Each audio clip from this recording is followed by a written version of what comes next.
কেন্দ্রীয় স্বরাষ্ট্রমন্ত্রী অমিত শাহ আগামী 20 আগস্ট থেকে 22 আগস্ট পর্যন্ত 3 দিনের উত্তরবঙ্গ সফরে আসছেন। উত্তরবঙ্গের বিভিন্ন কর্মসূচিতে যোগ দেবেন। উত্তরবঙ্গের শিলিগুড়ি সহ বিভিন্ন এলাকায় ঘুরবেন। মূল উদ্দেশ্য সীমান্ত সুরক্ষা পর্যালোচনা এবং রাজ্য সরকারের 100 দিন পূর্তি উপলক্ষে আয়োজিত বিভিন্ন কর্মসূচি, সম্ভাব্য কর্মসূচি, সীমান্তবর্তী জেলাগুলির জেলাশাসক ও পুলিশ কমিশনার ও পুলিশ সুপারদের সঙ্গে বিশেষ বৈঠকে বসার কথা। শিলিগুড়িতে ভারতীয় ন্যায় সংহিতা সম্পর্কিত প্রদর্শনশালার উদ্বোধন, ভাইব্রেন্ট ভিলেজ বা প্রাণবন্ত গ্রাম অথবা স্পন্দনশীল গ্রাম গঠন সংক্রান্ত অনুষ্ঠানে অংশগ্রহণ। কাওয়াখালীতে সরকারি প্রকল্পের প্রদর্শনীর অনুষ্ঠান, সীমান্তের জেলাগুলিতে নগদ টাকা লেনদেনের খোঁজ খবর নেবেন। অন্যদিকে অমিত শাহ রায়গঞ্জে এইমস হাসপাতাল স্থাপনের কথা ঘোষণা করেন কিনা সেই বিষয়টির দিকেই তাকিয়ে রয়েছে উত্তর দিনাজপুরের মানুষ। উত্তর দিনাজপুর থেকে বিশেষ প্রতিনিধি report, Times 14 Bangla.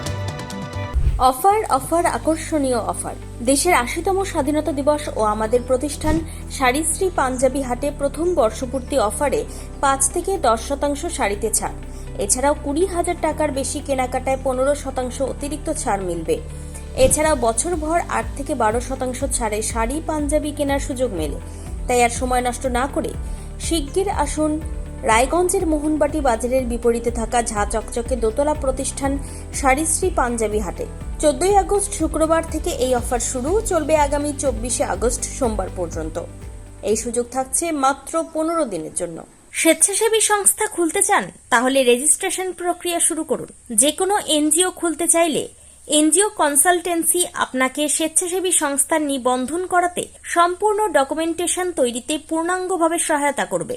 Section 8 company registration, trust registration, society registration, pan, tan এবং 12A 80G সহায়তা, এনজিও দর্পণ এবং CSR সম্মতি।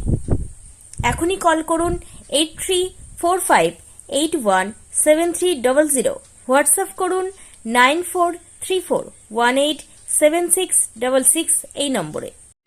মুখের উজ্জ্বলতা হারিয়ে গেছে, স্পট পড়ে গেছে, ব্রণ ভর্তি, তাই আর দেরি না করে আজই আসুন রায়গঞ্জের চণ্ডীতলায় হেলথ প্লাস মাল্টি স্পেশালিটি ক্লিনিকে এবং এখানে পান অভিজ্ঞ ডাক্তার দ্বারা ফ্রি স্কিন টেস্ট। আরো বিস্তারিত জানতে যোগাযোগ করুন 9674895169 এই নম্বরে।